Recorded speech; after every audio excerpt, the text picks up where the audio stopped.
नमस्कार दोस्तों, आप देख रहे हैं सिटी न्यूज़ मुंबई। कल से मीरा भाईंदर शहर में मराठा सकल समाज ने मराठा आरक्षण मिले इसके लिए यहां पे आंदोलन शुरू किया है। आपको बता दें कि इस वक्त सांसद राजन विचारे हैं जिन्होंने महाराष्ट्र में सबसे पहले प्रधानमंत्री नरेंद्र मोदी से पत्र लिख करके मांग की थी कि वो विशेष अधिवेशन बुला करके इस तरीके का बिल पास करे और मराठा समाज को आरक्षण देने के लिए कदम उठाए।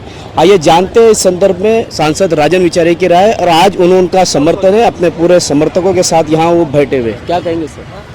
आपने सबसे पहले संसद में पत्र लिखा लोकसभा स्पीकर को कि आप विशेष अधिवेशन लेकर के महाराष्ट्र के मराठी लोगों को आरक्षण दिया जाए।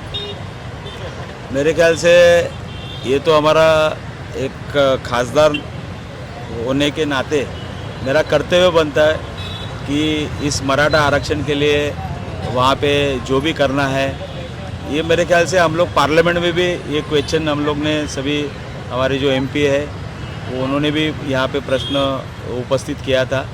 लेकिन हमने अभी आदरणीय देश के पंतप्रधान नरेंद्र मोदी साहब को हमने पत्र दिया है कि जैसे आपने गणेश उत्सव के दरमियान वो जो स्पेशल सेशन लेने का वो निर्णय लिया था, वही इस गंभीरता से ये महाराष्ट्र का जो हमारे मराठा बांधव है उनका जो आरक्षण का मुद्दा है उसके ऊपर आपने निर्णय लेने के लिए स्पेशल सेशन यहाँ पे बुलाना चाहिए और उसमें निर्णय लेके इन मराठों का आरक्षण देना चाहिए। इसलिए हमने मांग की है और हमने राष्ट्रपति महोदय को भी चिट्ठी लिखी है कि हमको ये 5 या 6 तारीख को हमको वहाँ पे राष्ट्रपति जी को मिलना है और इस गंभीर जो ये बात है उनके मतलब संज्ञान में लाना है। इसीलिए उनको भी हम लोग मिलने जा रहे हैं और सभी लोग का कर्तव्य है कि मराठा समाज को वो आरक्षण मिलना चाहिए। सर, भाजपा की ओर से पूरी तरीके से इस आंदोलन को भटकाने की कोशिश की जा रही है। जैसे कि केंद्रीय मंत्री नारायण राणे ने कहा था कि मैं 96 कोड़ियों मैं कुंडी समाज का जाति प्रमाण पत्र नहीं लूँगा। मेरे ख्याल से आज समाज पूरा इकट्ठा है और समाज के माध्यम से गए 20-25 साल से इस मराठा आंदोलन यहाँ पे चल रहा है और किसी के बोलने के ऊपर नहीं होता है। समाज के अंदर जब भी ये सब मांग की जाती है तो मेरे ख्याल से आपने देखा होगा कि आज जो हमारे जो मराठी बांधव जो है वहाँ उनको आरक्षण मिलना चाहिए, तो उसके लिए तो वो सही हकदार है और उनका हक है, तो कोई बोलने से कुछ होता नहीं। सर, सत्ता पक्ष हो चाहे विपक्ष हो या फिर बीजेपी हो, शिवसेना हो, कांग्रेस हो, राष्ट्रवादी हो, केंद्र सरकार हो, राज्य सरकार हो, सब मराठा को आरक्षण देना चाहते हैं लेकिन देना नहीं चाहते, लेकिन मिल नहीं रहा है। मेरे ख्याल से एक अच्छा चीज़ है कि देश के सभी जाति धर्म के लोगों ने इस मराठा आरक्षण के लिए ये किया है, समर्थन किया है। देश का पहली एक अच्छी बात है कि इस बहाने सब जाति धर्म के लोग यहाँ पे इकट्ठा होकर मराठाओं को आरक्षण मिलना चाहिए। फिर ये क्या है, गड़बड़ क्या है, वही तो जानना चाहते हैं। और देखो केंद्र में उनकी सत्ता है, राज्य में उनकी सत्ता है, निर्णय लेना है। किसी के ऊपर अन्याय लेके थोड़ी तो कोई मांग कर रहा है कि इनका निकाल के हमको दे दो करके।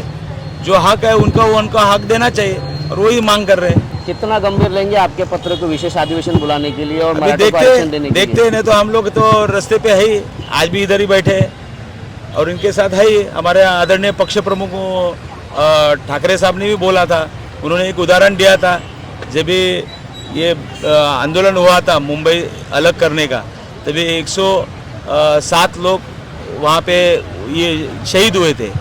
तो उसकी इंक्वायरी करने के लिए मेरे ख्याल से सब विरोधी पक्ष मांग कर रहे थे।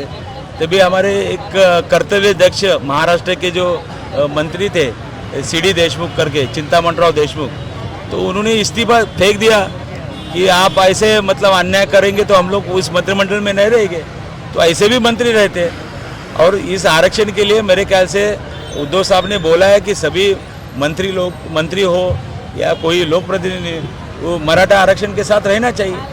सर, कल मुख्यमंत्री द्वारा सर्वपक्षीय बैठक बुलाई गई जिसमें महाराष्ट्र के सभी राजकीय सियासी पक्ष मौजूद थे और फिर सबने मिलकर अपील की कि मनोज जारंगे पाटिल ने अपना अनशन वापस ले लेना चाहिए, समय देना चाहिए। समय देना चाहिए मतलब उन्होंने आज समय आपको कितने दिन से दिया?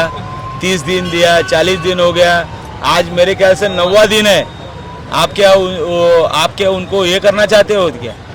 आज कितने लोगों ने, आज 4 दिन के अंदर 8 लोगों ने आत्महत्या की है, तो और कितना लोगों की जान जाने तक आप लोग मतलब ये करेंगे?